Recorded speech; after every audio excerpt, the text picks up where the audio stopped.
Kami nggak tahu kalau dia mampir di Siberut Selatan. Jadi ketika orang turun, kami turun dari kapal. Nah, setelah kapal berangkat ternyata ini Siberut Selatan, saudara. Terus kami mau berangkat lagi nggak bisa, karena tiket itu harus hari Senin. Jadi berarti ada beberapa hari ke depan ya, Jumat, Sabtu, Minggu, Senin baru bisa jalan. Tapi puji Tuhan ternyata semua apa yang terjadi itu ya, itu ada maksud Tuhan. Ternyata di 3 pulau, Siberut, Sikakap, Sipora, nah Siberut Selatan ini ternyata yang banyak mualaf. Ada di sini Islamic Center. Nah kita doakan lah ya supaya yang mualaf-mualaf ini katanya 1000 lebih.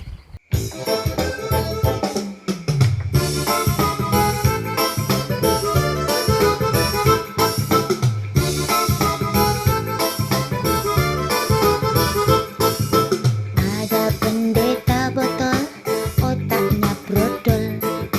Pendeta cebol yang bentuknya kayak cendol. Tiap dengar bacotnya, hatiku dongkol. Urusan fitnah Islam gak ada kontrol. Waktu ada berita pembakaran gereja, secepat kilat dia langsung meresponnya. Menuduh Islam adalah pelakunya. Ternyata yang bakar jemaat gereja. Risoles kubis, ular beludak berbisa. Patuk hisap lilit asal lancar duitnya. Pergi ke sana sini menjajakan agama. Manusia tengil gak ada malunya.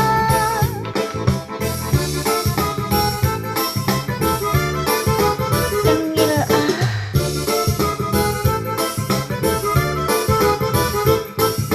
Ngaku pendeta tapi jago main drama. Dia pelapor, dia juga terdakwanya. Orang seperti dia bikin perut mual aja. Islamfobia, pengepul donasi juga. Risoles kubis, ular beludak berbisa. Patuk hisap lilit asal lancar duitnya. Pergi ke sana sini menjajakan agama. Manusia tengil gak ada malunya. Risoles kubis pendukung para penista. Bukan karena kasih tapi karena duitnya. Pergi ke sana sini menjajakan agama. Manusia tengil gak ada malunya. Manusia donasi raja pendusta. Manusia donasi raja pendusta.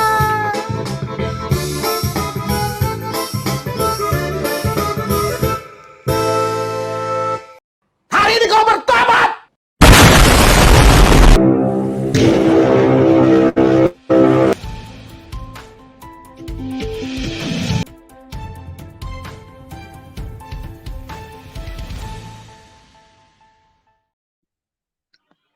Assalamualaikum warahmatullahi wabarakatuh. Berjumpa lagi dengan HMC News ya, channel portal berita yang menyajikan informasi seputar dunia debat lintas agama yang tepat, cepat, akurat, dan terpercaya.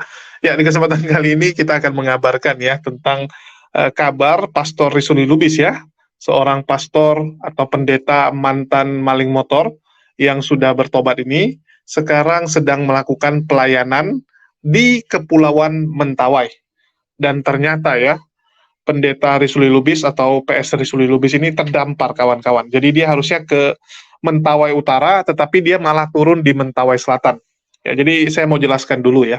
Mentawai itu adalah sebuah pulau ya yang ada di Sumatera Barat. Dia ada di Provinsi Sumatera Barat dan dia adalah pulau yang cukup unik ya, karena di sana ada suku asli ya yang bernama suku Mentawai. Ya, jadi suku Mentawai ini adalah suku yang sangat luar biasa keren ya, maksudnya saya anggap sebagai salah satu suku yang punya ciri khas yang luar biasa Ya, jadi saya bacakan dulu biar teman-teman tahu ini adalah suku yang sudah termasuk salah satu suku tertua di Indonesia ya. Jadi ini Kepulauan Mentawai, biar teman-teman lihat ya. Jadi ini Kepulauan Mentawai ada 3 pulau. Ya, tadi udah disebutkan 3 pulaunya, saya lupa namanya. Ini ya, Pagai Utara, Sipora ya, Pagai Utara, Sipora sama Siberut.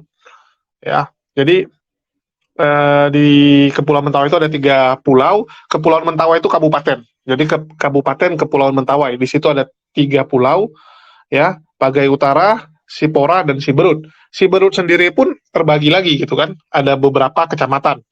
Ya, karena Siberut ini kan pulau paling besar. Jadi dia ada yang bagian atas sama bagian bawah. Jadi pelabuhannya ada 2. Ya, Siberut itu ada 2 pelabuhan, satu yang utara, satu yang di selatan. Ya, artinya yang di utara itu di atas, selatan ya di bawah kan gitu. Jadi agama di sini ya, buat teman-teman ketahui, suku Mentawai ini banyakan ya. Banyakan itu sekarang beragama Kristen. Selain agama leluhurnya ya. Jadi mereka tuh punya sejarah agama sendiri. Ya, sebelum mengenal agama Kristen, suku Mentawai mengikuti kepercayaan mereka sendiri yang disebut Arat Sabulungan. Ini adalah kepercayaan animisme di mana segala sesuatu memiliki roh dan jiwa. Ketika arwah tidak diperlakukan dengan baik atau dilupakan, mereka mungkin membawa nasib buruk seperti penyakit dan menghantui mereka yang melupakannya. Mentawai juga memiliki keyakinan yang sangat kuat terhadap benda-benda yang mereka anggap suci. Orang-orang Mentawai dicirikan oleh spiritualisme mereka yang kuat, seni tubuh, dan kecenderungan mereka untuk mengasah gigi mereka. Sebuah praktek yang mereka rasa membuat seseorang menjadi cantik ya. Jadi gigi-giginya tuh kayak gigi taring semua, ya runcing-runcing. Mentawai cenderung hidup serentak dan damai dengan alam di sekitar mereka karena mereka percaya bahwa semua benda di alam memiliki semacam esensi spiritual. Ya, ini orang Mentawai ya. Jadi ini gini. Sikerei atau dukun perempuan Mentawai. Ya, kenapa mereka bisa Kristen? Ya kalau teman-teman lihat ini ya. Mana ini? Ini ya. Kalau teman-teman lihat, jadi di atasnya pulau ini itu ada Pulau Babi ya kalau nggak salah, sama Pulau Nias. Ya di situ ada Nias, yang dimana misionaris ini turun dari sana. Ya jadi misionarisnya itu menyebarkan agama kan dari Nias turun ke bawah terus sampai ke wilayah Kepulauan Mentawai. Ya itulah kenapa orang-orang Mentawai ini pun banyak Kristen. Ya kita lihat nih pusat statistiknya. Badan Pusat Statistik Kabupaten Kepulauan Mentawai ya. Jadi di sini ada beberapa kecamatan. Nah, Siberut itu yang paling banyak. Siberut Barat Daya, Siberut Tengah, Siberut Utara, Siberut Barat, ya, Siberut Selatan. Dan yang ada pelabuhan itu 2, Utara dan Selatan ya. Terus ini Kepulauan Mentawai secara total, teman-teman bisa lihat ya. Jadi di sini Islam di 2019 19.316. 2020 naik jadi 19.839. Ada penambahan 500 orang ya. Ada 500 orang yang bertambah dari 19 ke 20. Kalau sekarang berapa belum tahu karena belum sensus lagi ya. Jadi nanti kita tunggu data sensus terbaru 2022 udah jadi berapa. Sedangkan Kristen ini ya. Kristen dari 40 ini Protestan maksudnya ya. Ini yang Protestan 43.400 jadi 43.310, berkurang 90 orang. Ya. Jadi teman-teman bisa lihat terjadi pengurangan 90 orang yang dari Protestan. Katolik 25.951 berubah jadi 25.978. Naik 27 orang. Ini naik 27. Ini berkurang 90. Ya, 90 ini kemana? Ya mungkin sebagian ada yang ke Katolik ya. Tapi paling banyak mungkin ke Islam, karena Islam naiknya paling tinggi. Ya, Islam itu kenaikannya paling tinggi. Terus kalau kita bicara agamanya, ya teman-teman bisa lihat, Islam cuma 19.800, mungkin 20.000 lah kalau kita bilang sekarang. 20.000 dibandingkan dengan yang Kristen. Nah, ini digabungin lah. Ya, ini 43.000 tambah 25.000 kan, udah 68.000, 69.000 lah. Jadi 69.000 Kristen dibandingkan dengan Islam yang 20.000. Ya, jadi jauh juga, 1/3 lebih. Ya, jadi Islam itu cuma 30% dari Kristen. Ya, Islam itu nggak lebih daripada 30% dari orang Kristen yang ada di Kepulauan Mentawai. Jadi daerah ini memang Islam itu minoritas. Ya, Islam itu minoritas kalau dibandingkan dengan orang Kristen ya. Jadi mereka itu lebih banyak Kristen di sana, orang-orang Mentawainya. Nah, jadi saya bacakan aja.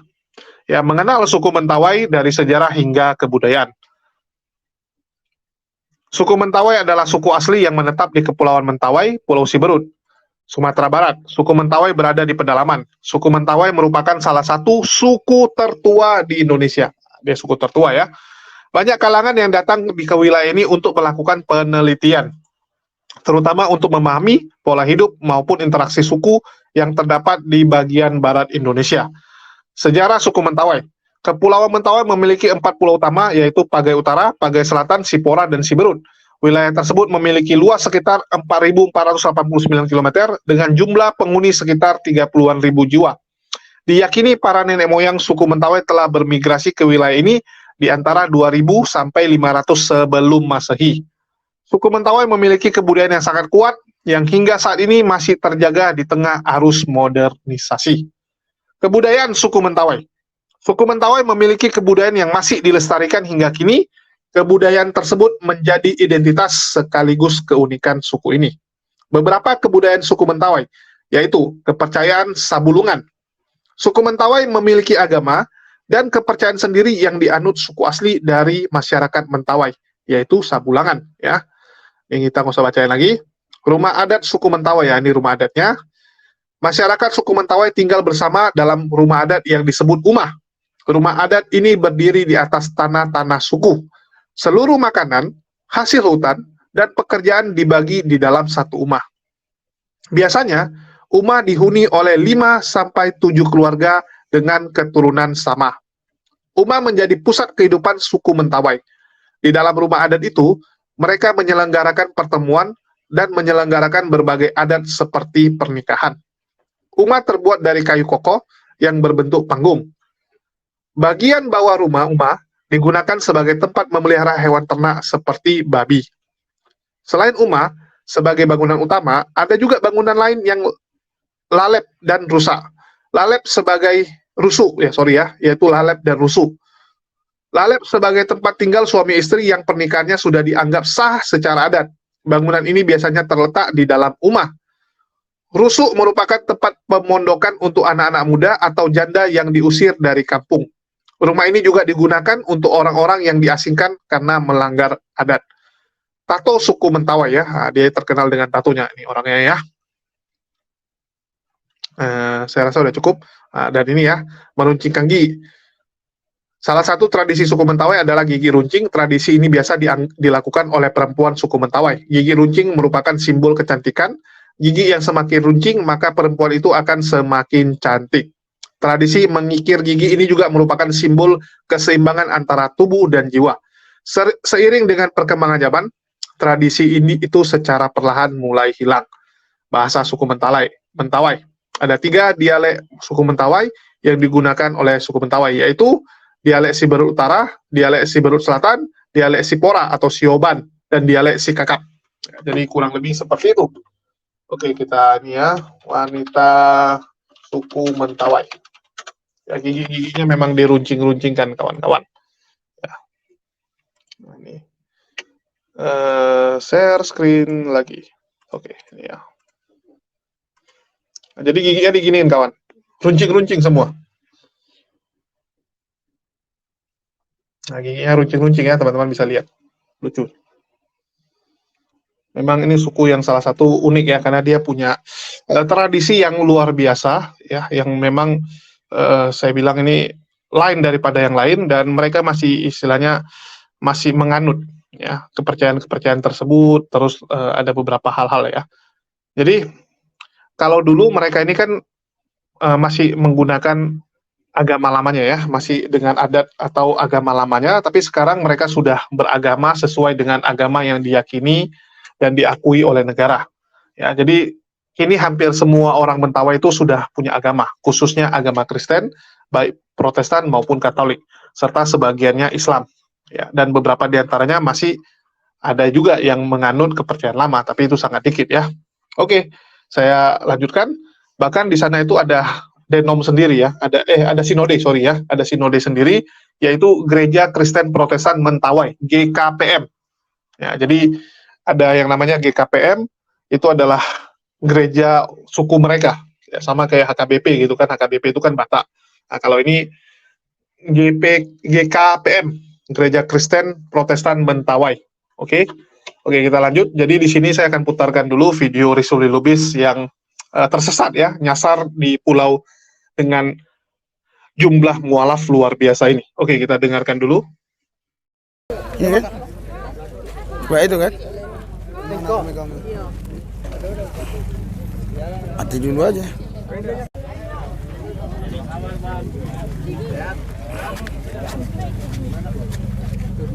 Keluarnya kemana? Perlu papan apa nak? Sana ya?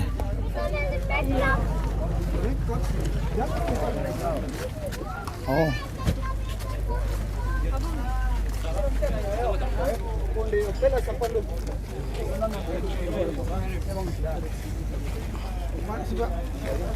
Enggak, aku pikir kesini keluar ya. Apa itu bule-bule yang itu tuh.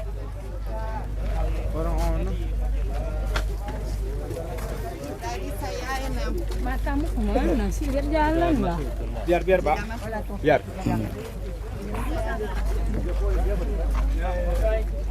Ya, terima kasih.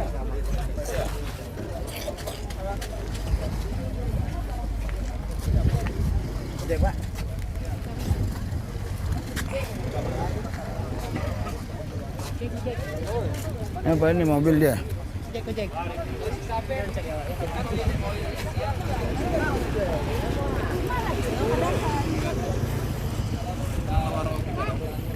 Nah, tadi kami dari Pelabuhan Muaro Padang itu jam 7 pagi ya. Tujuannya sebenarnya ke Poke, itu masuk Siberet Utara. Kami nggak tahu kalau kapal itu ya berhenti di Siberet Selatan. Kalau nggak salah nama Siberet Selatan ini lupa lah saya nama pelabuhannya ya. Ah, jadi karena orang pada turun, kami nggak lihat yang di belakang lagi. Ya, jadi kami nggak tanya lagi, kami turun. Ternyata dari sini ya ke Poke ya Siberet Utara itu 1,5 jam lagi dari Melevet ini, Melevet kalau nggak salah ya. Dari Melevet ini ke Siberet Utara sana, Poke, Poke Sibaluan itu 1,5 jam lagi. Jadi kami hanya percaya bahwa pasti Tuhan tolong kami di sini. Dukung terus pelayanan kami saudara selama ada di Mentawai ini. Saya yakin Tuhan akan pelihara kami. Semua saudara yang sudah memberkati, saya berdoa Tuhan Yesus berkati mereka berlipat kali ganda. Dan jangan biarkan mereka Tuhan Yesus mengalami kesulitan. Apa yang mereka tabur, mereka pasti tuai. Seberapapun yang mereka berikan Tuhan perhitungkan. Terima kasih Tuhan. Dalam nama Yesus kami berdoa mengucap syukur. Haleluya. Amin. Iya, jadi hari Kamis itu ya kita dari Padang. Tujuannya sebenarnya mau ke Siberet Utara. Di sana sudah ada yang siap menampung kita untuk pelayanan. Kami nggak tahu kalau dia mampir di Siberet Selatan. Jadi ketika orang turun, kami turun dari kapal. Nah, setelah kapal berangkat ternyata ini Siberet Selatan saudara. Terus kami mau berangkat lagi nggak bisa. Karena tiket itu harus hari Senin.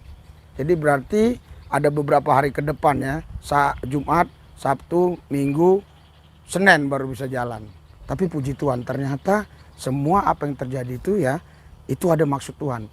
Ternyata di 3 pulau Siberet, Sikakap, Sipora, Siberet Selatan ini ternyata yang banyak mualaf. Ada di sini Islamic Center.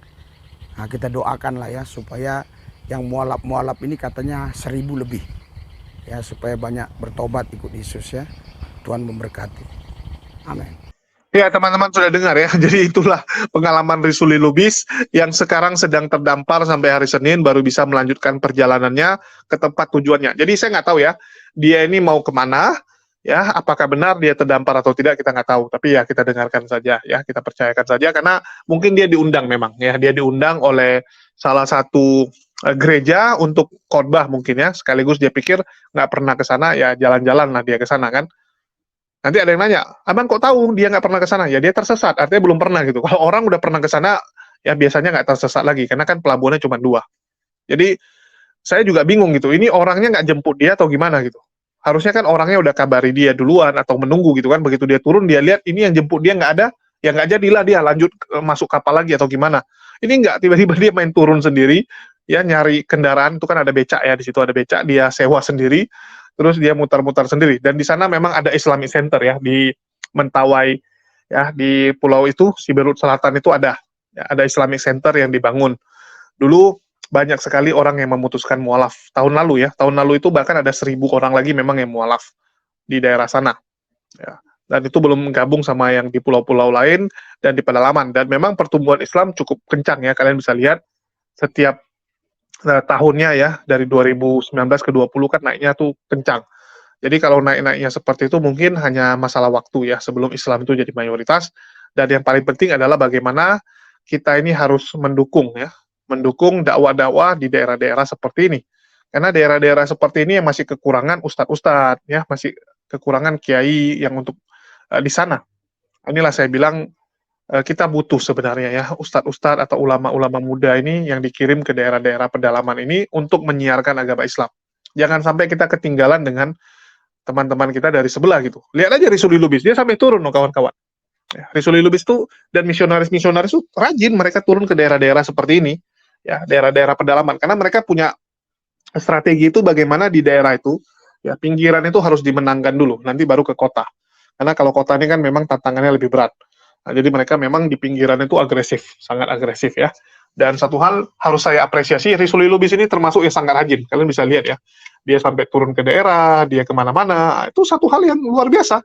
Harus kita acungin jempol gitu. Dia mau turun ke daerah. Dibandingkan dengan pendeta yang mungkin cuma ongkang-ongkang kaki, duduk-duduk di sofa gitu kan, di kantornya, ya, cuman di mimbarnya gitu. Kalau ini kan dia turun nih ke daerah. Sering ya, Risuli Lubis itu ke Aceh, ya, terus juga ke Kalimantan. Nah, ini juga dia ke Mentawai lagi, keren ini. Saya harus katakan bahwa Risuli Lubis ini termasuk pendeta yang rajin untuk turun-turun ke daerah. Ya, jadi ya kita jangan mau kalah. Kita jangan mau kalah. Semoga ada juga ya ulama-ulama kita yang mau turun ke daerah untuk membantu menyiarkan agama Islam ini dan membentengi saudara-saudara kita. Karena Risuli Lubis kan udah bilang, ini ada 1.000 mualaf ya di Islamic Center yang ada di Kepulauan Siberut Selatan ini. Nah, jadi dia akan istilahnya akan coba untuk membujuk rayu, meyakinkan mereka untuk kembali menjadi agama Kristen. Nah, jadi mereka itu akan jadi target dari Risuli Lubis, dan untuk itu kita butuhlah orang-orang yang ada di daerah untuk ya menguatkan dan mengokohkan iman teman-teman kita ini. Jadi memang harus istilahnya ada orang-orang khusus yang lebih peduli dengan daerah-daerah ini kan gitu. Ya, jadi itu saja yang bisa saya sampaikan ya buat Pak Risuli Lubis, semangat ya. Saya salut, memang harus saya akui, saya salut dengan perjuangan dia. Walaupun ya ada beberapa teman-teman bilang, oh itu kan memang kerjaan dia, kalau dia nggak gitu dia nggak makan. Ya benar, ya. Risuli Lubis itu memang pekerjaannya seperti itu. Kalau nggak seperti itu dia nggak akan laku gitu. Tapi di satu sisi itu berat loh. Di satu sisi itu berat, dia bisa santai-santai kan. Bisa aja dia niru beberapa evangelis-evangelis atau pendeta lain, ya udah fokus aja dengan YouTube-nya gitu. Udah koar-koar aja di YouTube setiap hari gitu. Enggak, kalau dia mau turun ke daerah. Ya. Ini salah satu yang perlu kita apresiasi, dan sekali lagi ya, saya akan coba hubungi Pak Risuli Lubis kalau dia sudah kembali ke Jakarta, biar kita bikin ya mungkin bakti sosial bareng lah. Kita nggak bahas agama, kita nggak debat agama gitu kan. Kita buat sesuatu untuk negara kita buat sesuatu untuk supaya kita bisa merasakannya bersama gitu. Nggak semua itu harus debat agama aja, nggak. Ya, kita tuh bisa bergandengan tangan, bisa kerjain yang hal lain juga gitu kan. Kita harus tunjukkan itu. Dan sekali lagi ya itu saja yang bisa saya sampaikan. Kita doakan semoga pendeta Risuli Lubis baik-baik saja di situ kan. Ya, karena namanya kita ke daerah orang gitu kan, harus hati-hati juga dalam berbicara, harus hati-hati juga dalam bertindak, bersikap gitu kan. Apalagi kalau ini kan dia mau menyebarkan agama, atau enggak dia mau menawarkan agamanya kepada orang yang sudah jelas-jelas beragama Islam gitu kan. Nah, jadi itu akan jadi tantangan sendiri. Semoga dia selamat, semoga dia baik-baik saja, ya tidak ada kekurangan, dan kita doakan semoga pekerjaannya ya dilancarkan ya. Pekerjaan maksudnya susah juga, nanti pasti ada yang komplain ini ya. Maksudnya pekerjaan dia itu jangan sampai dia ada aneh-aneh lah gitu ya. Bukan pekerjaannya berhasil gitu, enggak, kita nggak doakan dia berhasil untuk mengkristenkan orang, enggak. Kalau bisa jangan berhasil dikristenkan gitu. Tapi di satu sisi kita harus mikir juga semoga dia selamat aja lah. Ya, mungkin itu saja yang bisa saya sampaikan, agak kacau balau soalnya bingung juga gitu mau doakannya gimana. Ya, mungkin itu saja, makasih buat semuanya. Di akhir kata saya ucapkan wassalamualaikum warahmatullahi wabarakatuh. Sampai jumpa di konten-konten kita berikutnya.